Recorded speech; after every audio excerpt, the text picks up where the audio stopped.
عشان تبقى ناجح لازم تفهم اللي حواليك، تفهم تصرفاتهم، تفهم هم عاوزين يقولوا ايه، او عاوزين يعبروا عن ايه، او عاوزين ما يعطوكش ايه، او هم حابينك في ايه، وفي نفس الوقت هم ما حابينكش في ايه. تجاربك في الحياة تخليك تحفظ اللي قدامك وتعامله بنفس فكره وبنفس اسلوبه وفي نفس وضعه.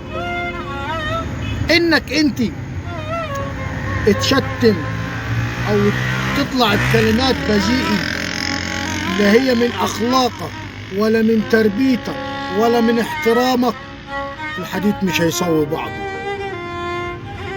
عمره السب والقذف انك انت تهين اللي قدامك هتكسبه او تستفاد منه؟ لا، هتخسر. انت النهارده زي ما هتقول له ابوك هو هيقول لك ابوك، النهارده زي ما انت هتسيب له هو هيسيب. فانت عشان تمتص غضب وتكسب وفي نفس الوقت تبقى انت كسبان ونمبر 1، لازم تشغل دي،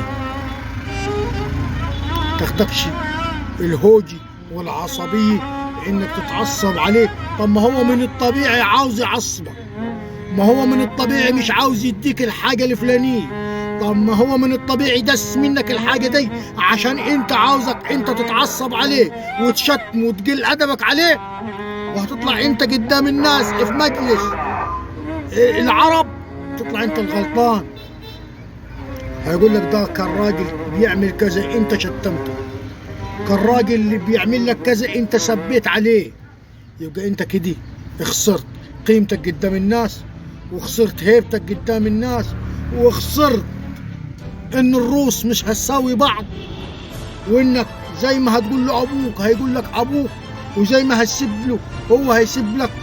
فانت تاخد الحاجة بحرفة، تاخد الحاجة بصنعي، تاخد الحاجة اللي عاوزي بذكاء، تعرف ازاي تجعل الوجع بتاعه وتجرحه صح.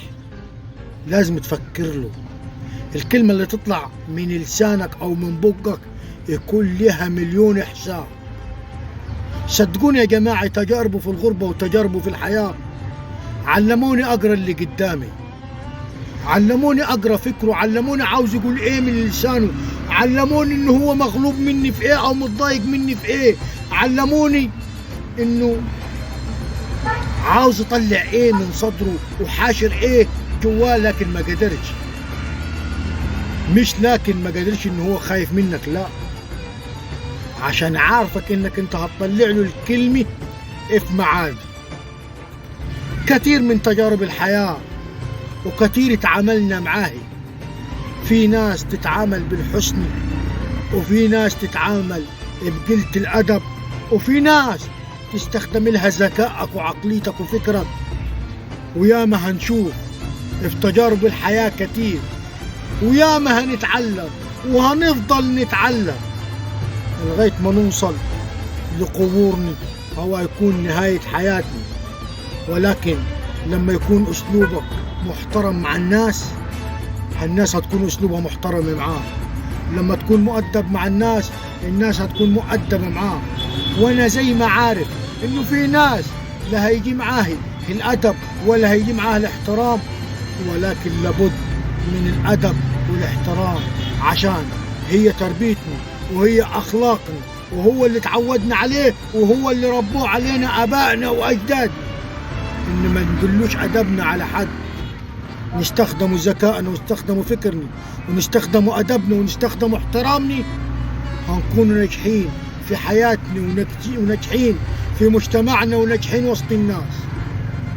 هي دي اللي تعلمناها من الحياة. فخليك ذكي واستخدم الناس صح. مش عيب لما تستخدم الناس صح وتدي كل واحد على قد قيمته، وتدي كل واحد على قد حجمه، وتدي كل واحد على قد مقامه. ولكن في المبدأ يكون الاحترام وارد بينك وبينه. ولكن في ناس مش عاوزة تديك الحاجة انت تاخدها بذكائك. وده اللي بعمله في تجاربي في الحياة، وده اللي علمتهوني الحياة، وعلمتهوني الدنيا، وعلمتهوني الغربة، وعلمتهاني حاجات كتيرة من الحياة. فما تشغلش عليه مخي، او ما تشغلش مخك عليا، بمعنى اصح اكررها تاني، ما تشغلش مخك علي عشان انا فاهمك، ما تشغلش مخك علي عشان انا قافشك، ما تشغلش علي مخك علي عشان انا قريك. بالنسبة لي كتاب مفتوح.